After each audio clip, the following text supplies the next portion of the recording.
Welcome to Bobby Owsinski's Inner Circle. I'm Bobby Owsinski, and this is a show all about music, music production, and the music business. My guest today is Ceri Thomas from Dolby Music. First of all, you may be wondering, how do TikTok royalties actually work? Well, it's a very interesting thing because TikTok royalties are way different than any other streaming service. For instance, they're not based on views. They're actually based on the number of videos that were created with your music. So, in other words, you get a lot more money if 1,000 people use your music in a video than if you get 1,000 or even 10,000 or even 1,000,000 views on just one. Then the other thing is, you do get paid more for a 50-second video than a 15-second video. So how much do you get paid? Well, it's about 3 cents per video, or about $300 per 10,000 videos. The fact of the matter is, you have to get all of these people to actually make videos with your music. 10,000 seems like a whole lot for that to happen. There's yet another piece of this puzzle. You can't upload your songs directly to TikTok. Oh, you can, but you won't get paid. It has to go through some sort of a distributor like TuneCore or CD Baby or DistroKid or any of those. So then the next question is, what happens when my music gets up there and somebody uses it for a video, and how does it take off? How does it go viral? Well, once the video is uploaded, TikTok shows it to a small number of users in between already popular videos. And the reason for that is they don't want the users to get bored. Then the algorithm measures how much your video is actually watched, as well as how many likes and comments and shares and downloads it receives. It seems like the ratio is something like 1 like for every 10 views in order to trigger the algorithm to show the video to a lot more people. The algorithm then is triggered by the velocity of engagement it receives. In other words, if it suddenly receives 20% more likes in a single day, then the video is going to be pushed out to a lot more people as a result. That's why it seems that views come in big waves. It's because of the way the algorithm works. TikTok has over 1 billion users and was downloaded more than even Instagram last year. That means there's a good possibility that your video might be seen by a lot of people or even go viral in some small way. So it might be time to check out TikTok if you haven't already. These are some of the basics that you have to know to get paid and to actually take advantage of the algorithm, but you have to be on it for that to happen.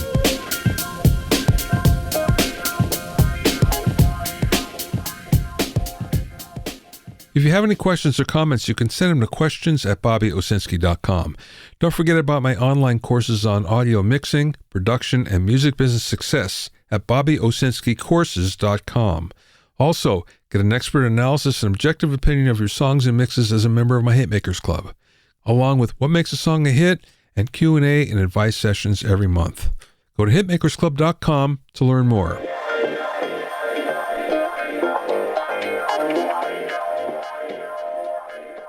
Now, there's a big question that musical instrument and audio manufacturers are asking, and that's what's going to happen to the business post-COVID.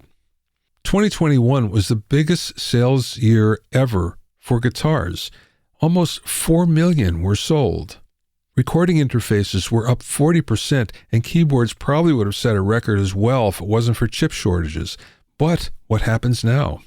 Many of the guitars that were sold, for instance, were entry-level beginner guitars, and it's been pretty well documented that somewhere between 70 and 90% of new players quit within 1 year. So that probably means that this year, next year, entry-level instrument sales are going to go way down. But history tells us that we've seen this all before.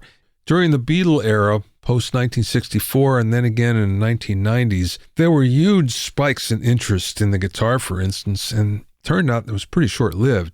That said, it expanded the universe of musicians, and it fueled growth in musical instrument sales and accessories and new instruments and premium instruments for about another decade. I think what's even more daunting, though, is the fact that COVID has resulted in the birth rate going way down. Now, the birth rates were already running below replacement rate for the last 8 years or so, but they fell off a cliff since 2020.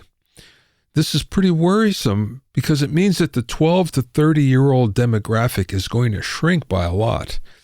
That's traditionally been the source of around 50% of musical instrument sales. But you have the other big disruptor, and that's video games, which are really taking their toll because there's no time left to practice.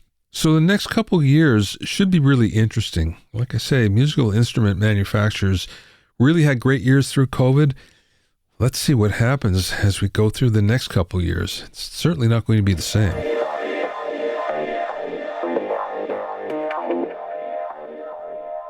My guest this week is Ceri Thomas, who's responsible for content and studio enablement for Dolby Music. He works with engineers, studios, and record labels to ensure that they can create music using Dolby's Atmos technology. After 15 years in the film and television industry at companies like Danetracks, Todd-Soundelux, and 24/7 Sound, Ceri started as an applications engineer in virtual reality at Dolby. He then made the jump to working with Atmos in 2015, so he has vast experience on the subject. During the interview, we spoke about how to get into Atmos mixing, the vast number of devices that are Atmos capable, Dolby room tuning, what makes a great immersive mix, and much more. I spoke with Ceri from his office in Burbank.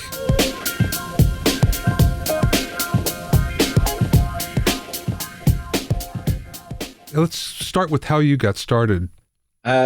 Well, as with anything, it started with a girl, and she needed a drummer in her band, and so I decided to do that. And then a couple of months later, they needed a website, and so I learned how to do HTML web programming and then web applications and things like that. And that caught my interest. So I went off to university in Brunel in Uxbridge in the UK, and studied internet engineering, and realized very, very quickly at that point that there was nothing that they were teaching me that couldn't be learned online, frankly, much, much quicker.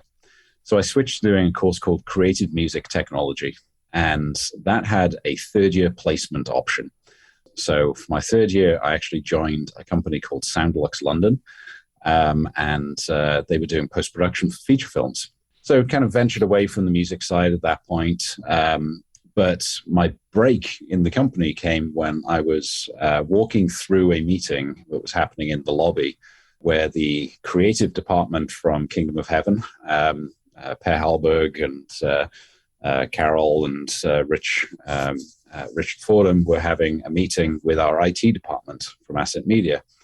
And they were talking about this virtual private network that needed to happen between Soho and Shepperton Studios, where Mike Minkler and Myron Nettinger were going to be mixing the movie. And so it was a very funny conversation where nobody had a clue what was going on. The IT department didn't know what these guys were trying to achieve, and these guys had no idea what the IT department was saying to them.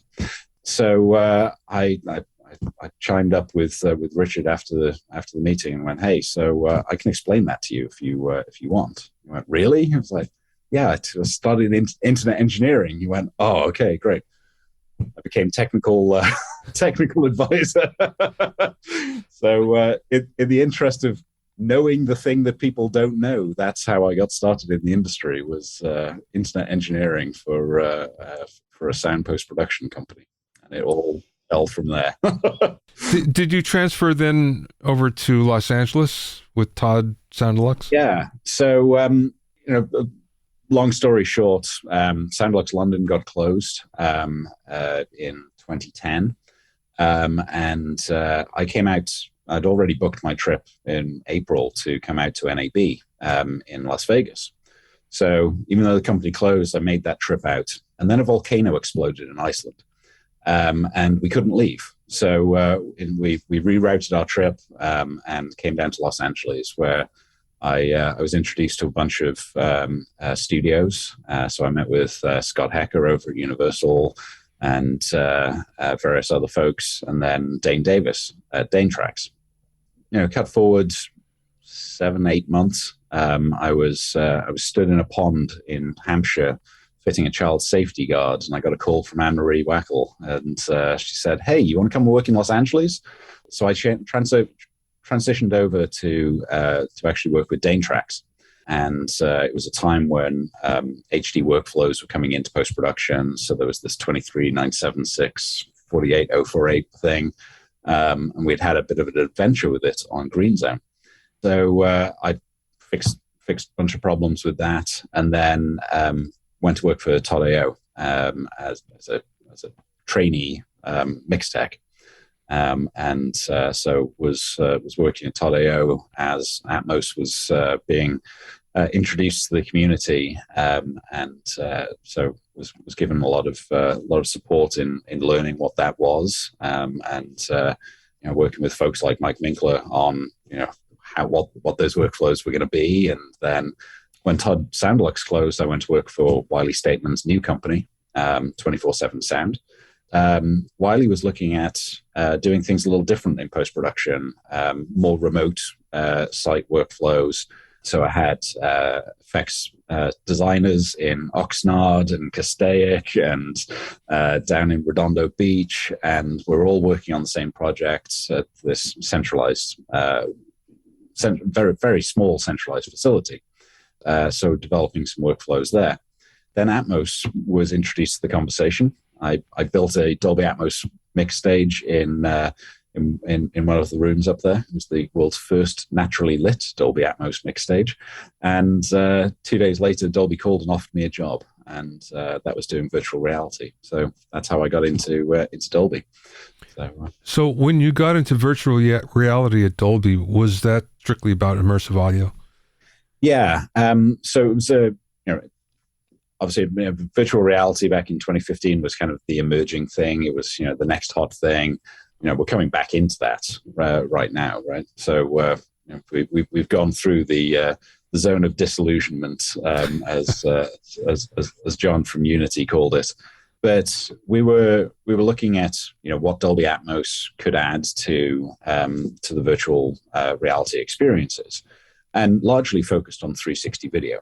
Now, the cool thing about Atmos is it's object-based audio. It's the HRTF functionality for the binaural was all kind of kicking off, so we were able to lean on a bunch of very engaged creators. Now, it wasn't the right time for a premium audio format to be in virtual reality when the visuals were challenging. It gave us an awful lot of flexibility and leeway to do something that was perhaps really interesting. So from that, created the Dolby Atmos production suite, and we improved the binaural rendering that was happening with a deep engagement with Nathaniel Kunkel at that time to kind of be our magic ears on that, and the wonderful Nateness. It was a great time to be driving that forward, and even though it didn't end up going anywhere, we got a lot out of it. So then Dolby Music then is relatively new. Yeah. So when we closed down virtual reality in 2017, I think. Time flies, I know. Yeah, it was right after my daughter's first birthday, and I joined the team to work alongside Nate, and then he left. I think it was something I said. But yeah, 2017 was when that transition happened, and at that point, Capital's room had already been installed. Abbey Road had been used to mix the Sgt. Pepper album. And there were a bunch of other projects that had kind of happened. Eagle Rock had been prolific in their studio, in their live concert post-production. So things like, Imagine Dragons live from Toronto and Hans Zimmer shows were all in Atmos on Eagle Rock. So there's a sort of nebulous start to Dolby Atmos music. And, I think as long as anybody's had Atmos tools, they've been playing with music in it. But yeah, that was really the kind of transition point was, okay, how are we going to really get this done, and how are we going to scale? And at that time, there were three dedicated Atmos music rooms in the world: Capitol Studios, Abbey Road Mix Room, and a private studio in San Rafael. We just crossed 416 music studios this week.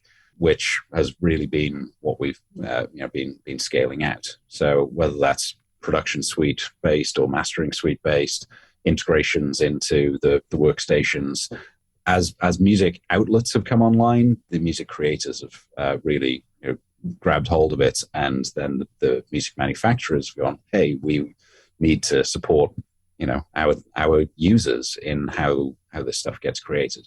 So from those kind of small beginnings, we're now developing all these workflows and working with the industry. So exciting. One of the things that I've noticed that I think really helps distribute this is the fact that Dolby Production Suite is fairly inexpensive, and there's a nice long trial period, so it makes it easy to get into. Yeah, absolutely. I mean, it's now 90-day free trial, which gives people enough time to download, figure out what on earth this new thing is, and then start asking the good questions. We also have the learning.dolby.com curriculum, which is great. It's great. Helps people in as well. So yeah, I mean, Production Suite was really one of those things that triggered a lot of growth and opportunities. And the fact it's exactly the same software then you can scale up, right? You take that same installer, put it on another machine, and have a mastering suite authorization, and you're kind of good to go with the next phase in your development. So it's been really useful. I think the one thing that may be holding this back is there's a perception that it's very expensive to get into. And if you look at it from a hardware standpoint, it is. But that doesn't mean that that's where you have to start, right? Yeah. I mean, one of the things that, we've definitely seen over the course of the last 2 or 3 years as well is much more flexible workflows, right? So when I hate to say it, but it's been one of the benefits of the pandemic is, forcing people to think outside of that box, right? And figuring out a new way of doing things that they need to deliver this content. So how are we going to do it?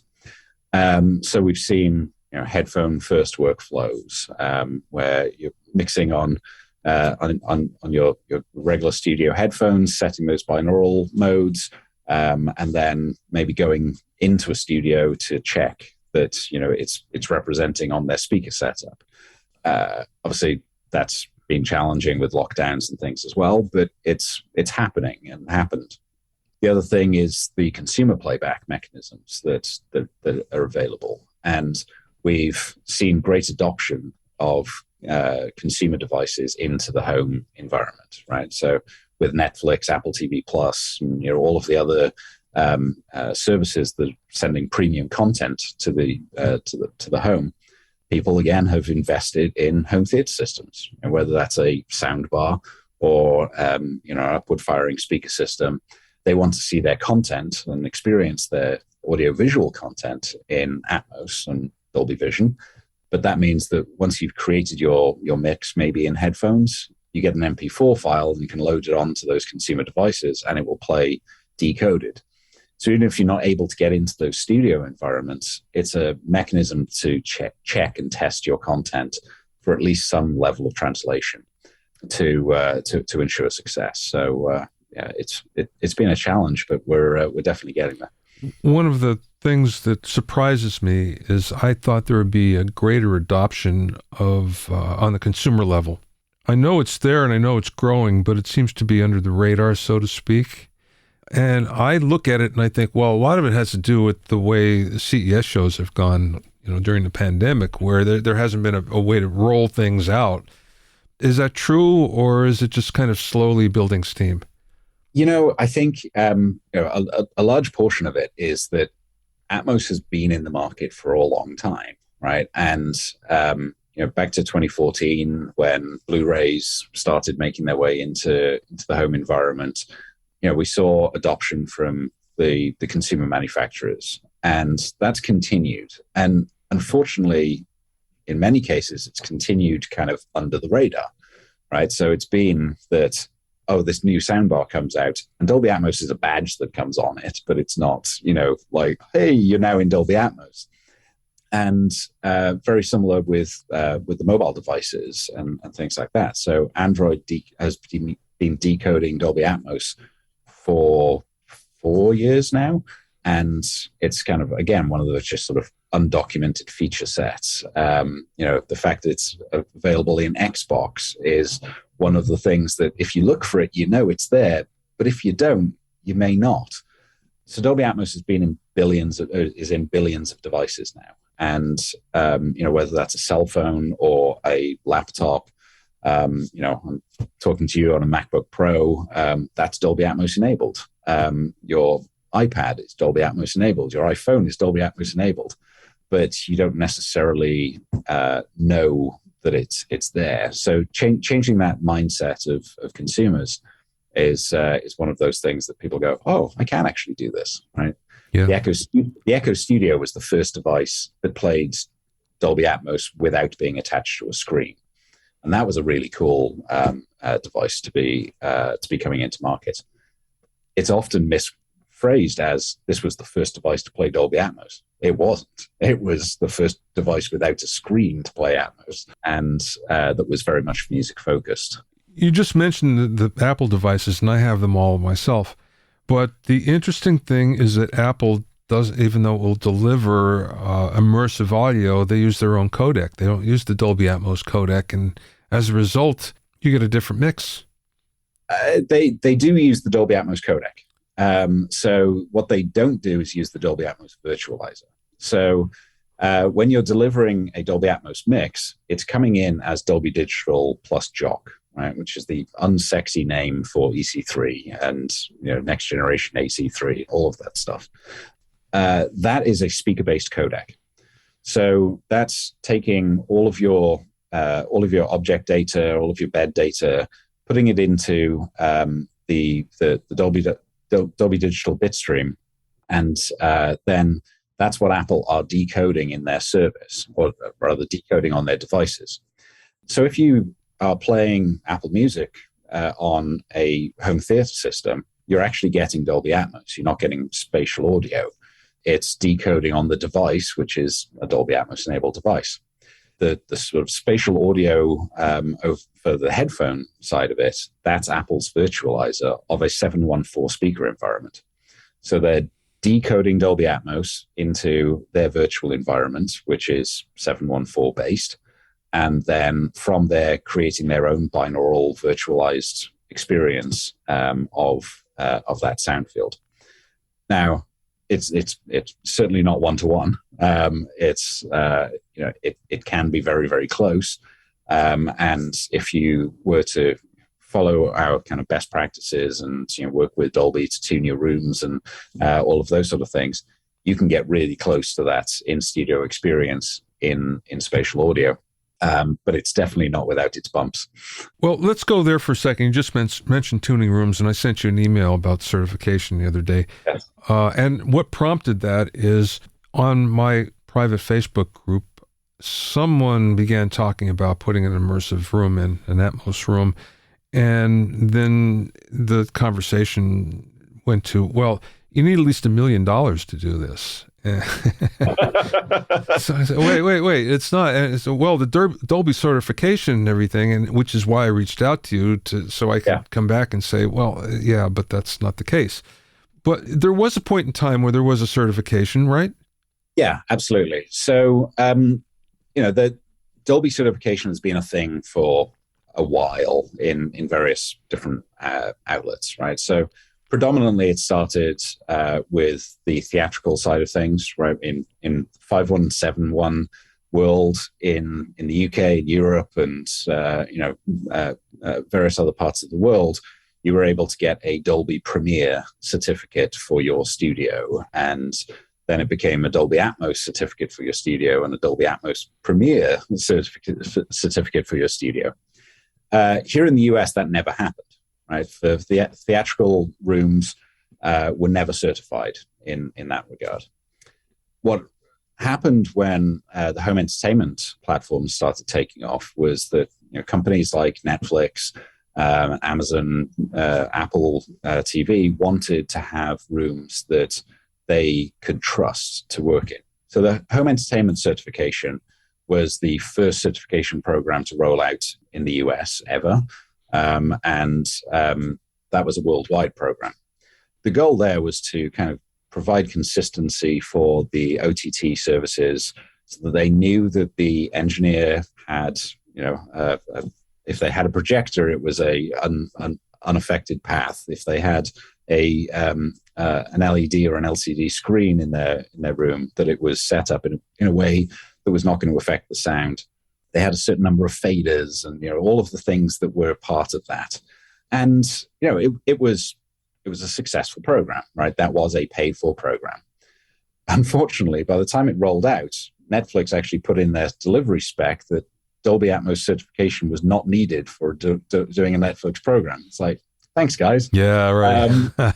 So certainly when it came to music, I personally took a very strong line on it. And my manager, Christine, certainly was supportive of it, in that you can't certify a music studio, right? Just following a set of parameters means absolutely nothing in the grand scheme of things. Doesn't mean you can mix Atmos. It doesn't mean that your mixer is trained for Atmos. It means that you've put things in the right places.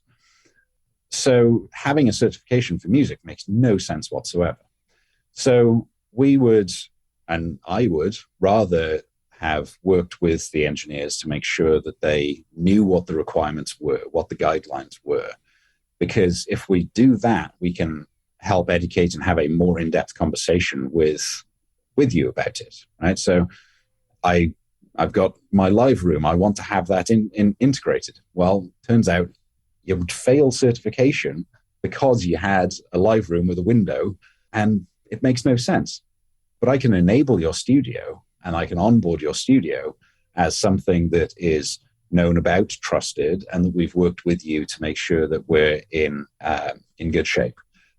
So that's what we do. We have an onboarding process. We have a best practices document so that you can download it for free from the website. You can go through and say, hey, actually, can I make it work with this? And then the answer is almost certainly yes, but here's the caveats, right? So can I do Dolby Atmos Production Suite and use Dolby Audio Bridge?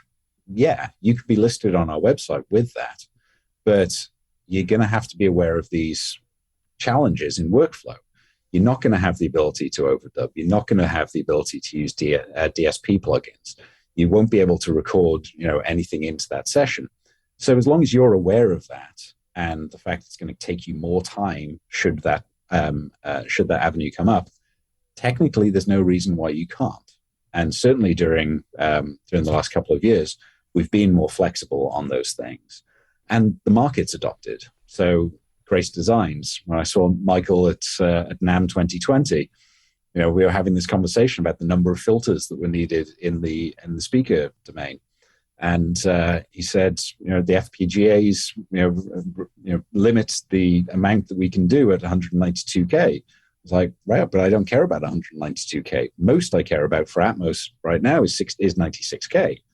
And he went, oh, great, we can do so much more with that. And so they updated the firmware, and we're in a place where this great unit is able to do that. With the Matrix Studio, we've got that same kind of functionality. So the kind of certification makes no sense to me still, but the ability to work with a music engineer and say, hey, look, this is the reason that we've said this. Right, 914 versus 714 is good because it allows you to fill in that gap of the headphones. But if you don't want to have that, you don't need to have it. It's just it's going to help you to get your content out into the world. You just mentioned 96K. You're talking session-wise 96K because delivery is 48K. Delivery is 48K. So the ADM that gets delivered to the encoders is 48K 24-bit. The renderer will actually allow you to record a master file at 96K. So you can work in your session at 96K, create your Pro Tools stems, your Nuendo stems, whatever, at 96K, and actually print into the renderer as a Dolby Atmos master file, DAMF, at 96K. That 96K then has to be converted to 48 for the ADM delivery. But a lot of the music services, a lot of the labels will also ask for a 96 if it's been recorded that way, right? And that's the key, is if you have recorded the master file at 96, you can deliver a 96K DAMF for archiving, for future use, for Blu-ray distribution, which will support 96K into the Dolby True HD codec that is on Blu-rays. It's only for streaming that 48K ADMB wave becomes the limiting factor. Got it. Okay. Well, I'm glad we talked. There's a lot of if this then that goes on with this, it's great to be able to have this conversation. So thank you. You mentioned room tuning before. So what does that entail exactly? So it's a service that Dolby offer, and we'll send a Dolby engineer out to your room and measure the frequency and amplitude response of your speakers in your room at mix position, and the RT times and all of the things that need to be considered. And then we're going to do time alignment. We have a music target curve, which has definitely got some interesting comments about it. But the target curve is really actually not dissimilar or not far away from what actually was happening in music rooms anyway. People just didn't know it.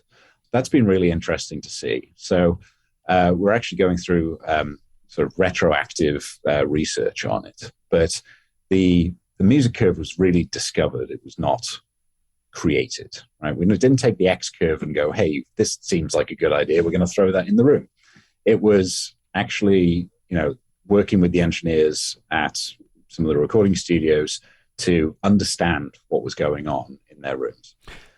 As the research will kind of show, we've actually made the rooms more flat and more consistent. But it's definitely hitting the industry in an interesting way. So I look forward to publishing that.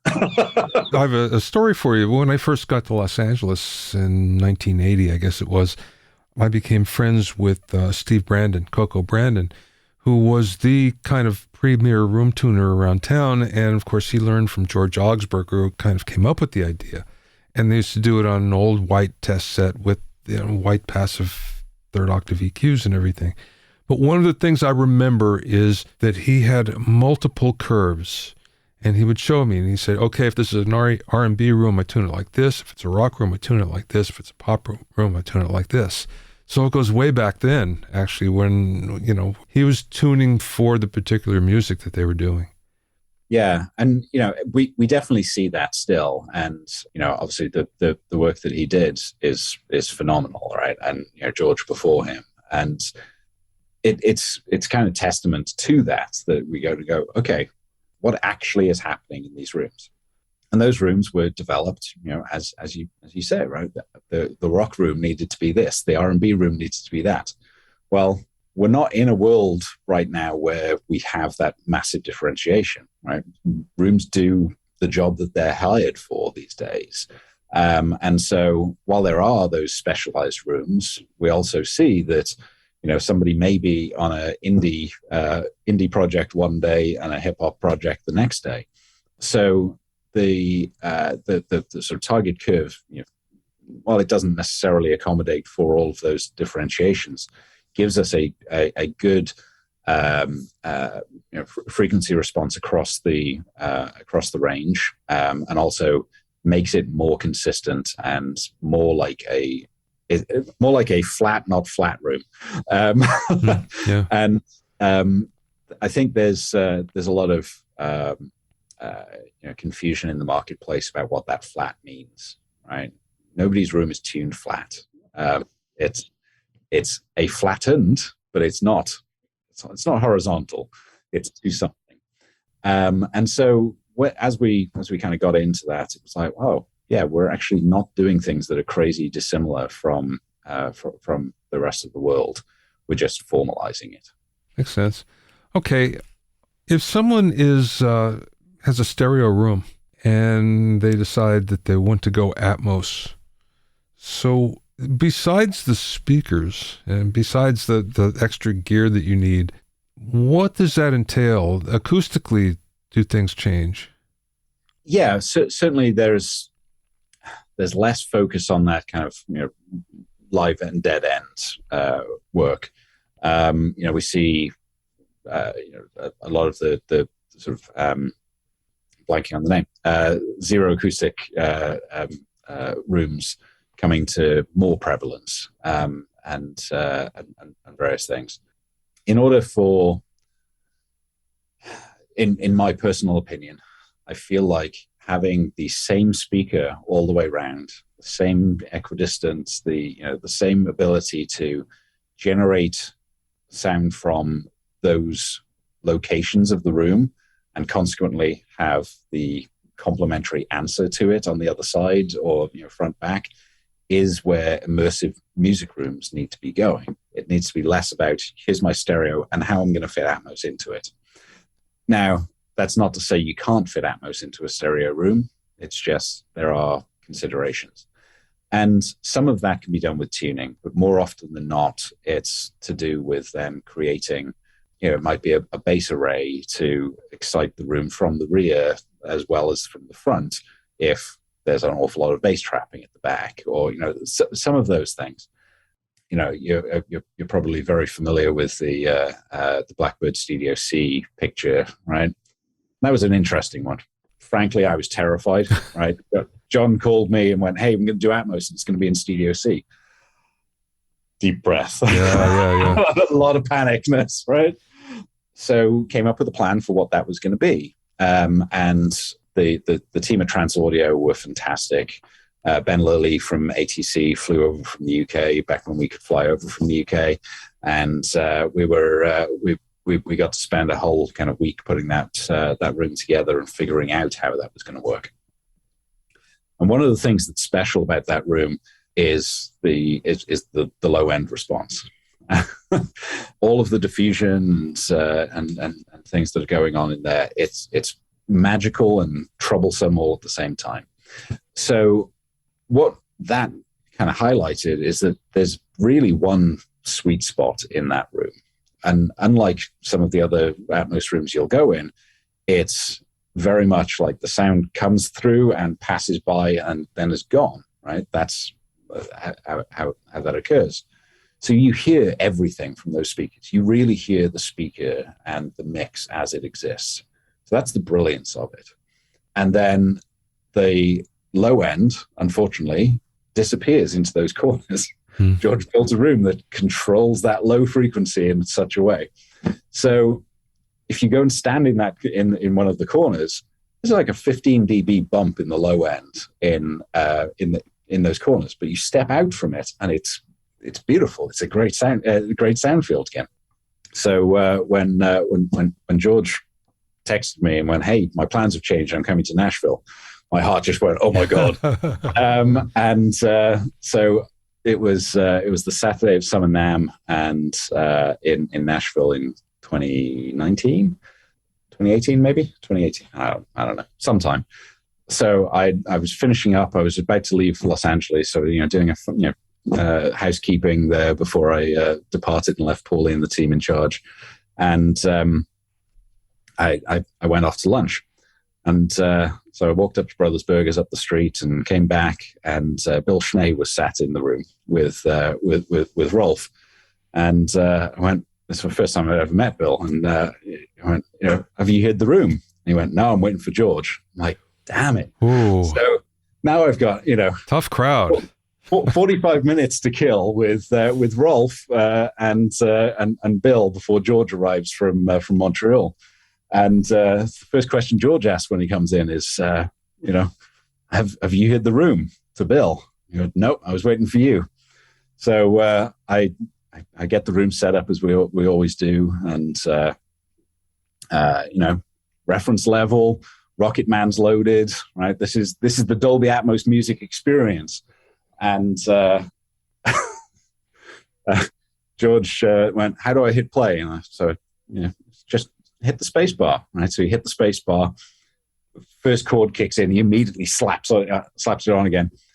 And Bill, who was sat right behind George, just turns his head to me and goes, "You ain't going to impress us with levels, son." Where's the volume control? So he turns it down, and they listen to the thing. And I've sworn George to George I'm not going to share the story, but he had a great response to it. So it really triggered that actually immersive sound design and immersive room design is very different than the stereo realm, right? That live end, dead end is useful in some ways, but it's also not in others. The use of this diffusion was clearly eating the signal in different ways. So we've learned a lot from that. And the more that I've got into it, the more I'm seeing consistent speakers all the way around. So it's not, I've got my left and right and they're the bigs, and then I've got small things around me. That can work, and it's certainly supported, but the more you can get the same cabinet at equidistant layouts in those rooms, the better it will be for your experience of working in immersive music. Very cool. Again, tough crowd. If you can impress those guys, right? You did something right, I'd say. Yeah. All right, Ceri, last question. You've heard all sorts of great mixes now, Atmos mixes. What makes a good one? Having fun. You can tell when somebody's had fun with a mix versus just been trying to tick the boxes. I do get to listen to a wide variety of content. And if what somebody's trying to do is match the stereo and expand it, it's less captivating and less enjoyable in many circumstances. Do not want to discredit stereo, right? That is not what I'm saying. Stereo is great, right? Stereo didn't kill mono. Atmos will not kill stereo. I'm not trying to do that. It's a different interpretation. And with that, if you follow too closely to your natural instinct as a recording engineer to go, stereo is where I'm going to be happy, you'll do yourself a disservice in immersive music creation. The ability to play and to reproduce sound from different parts of the space is really interesting and really fun. And if you play with it, then you're going to create something that's really cool. My favorite example recently is, frankly, it's not a music genre that I particularly enjoy overall, but you could tell that it was a fun project and they were exploring. Is actually the FKA Twigs record that just came out, and Mike Dean mixed that in his brand new room, beautiful Amphion matched all the way around room, very much equidistant. He's going with it. But from the first track, you get this like, oh my God, he's doing something different. Right? There's vocals coming from just over your left and right shoulder, and he's crafted it so it's like, okay, well, the kick has to be at the center of this particular track, but it doesn't always have to be. And so throughout that album, there are moments that pop up and go, oh, there's this thing. And that's really interesting, is exploring what not what the stereo had to be and then expand it into Atmos, but actually use Atmos in that process. And I think that's true whether you're listening to the Miles Davis kind of blue or the more experimental FK Twigs album. What is the intention of the music, and what is the intention of the engineer? And Steve Genowick and Dave Rideau and Maurice created something really special at Capitol for that record, which was the mono is beautiful. The mono is fantastic of that record. Why mess with it? So if you turn off the LCR in that mix, what you get is the sound of Capitol Studio B. Gorgeous. And if you turn off the surrounds in that mix, what you get is Miles Davis kind of blue. And that's the intention of that piece, is Miles and the band performing this beautiful music. And Atmos should be in service of the music. It should not be a thing that you do and swirl around. My favorite mixes in many circumstances, the ones that don't move at all, or they're not dynamically panning. It's, I'm going to put something there, and then I'm going to put that same thing over here because there's a reason for it. Reason for it to be there.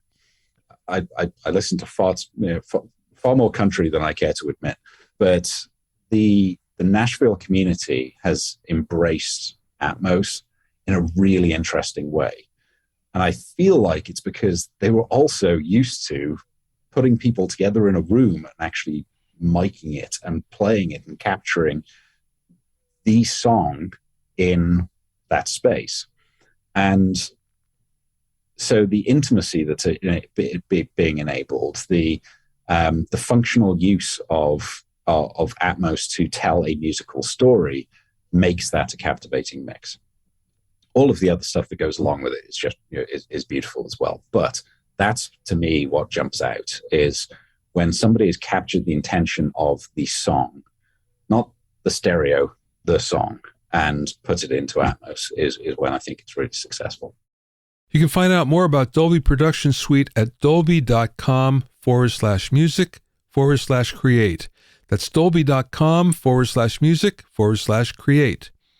Thanks for listening and being in my inner circle. Remember, if you have any questions or comments, you can send them to questions@bobbyowsinski.com. To listen to other episodes of Bobby Owsinski's Inner Circle, go to bobbyowsinski.com and select the podcast tab, or go to bobbyoinnercircle.com, where you can find it in Apple Podcasts, Amazon Music, Stitcher, Mixcloud, Google Podcasts, Spotify, Deezer, TuneIn Radio, Radio Public, and Podbean. At bobbyowsinski.com and bobbyoinnercircle.com, you'll also find a sign-up form for my newsletter and for alerts for new podcasts. This is Bobby Owsinski. I will see you next time.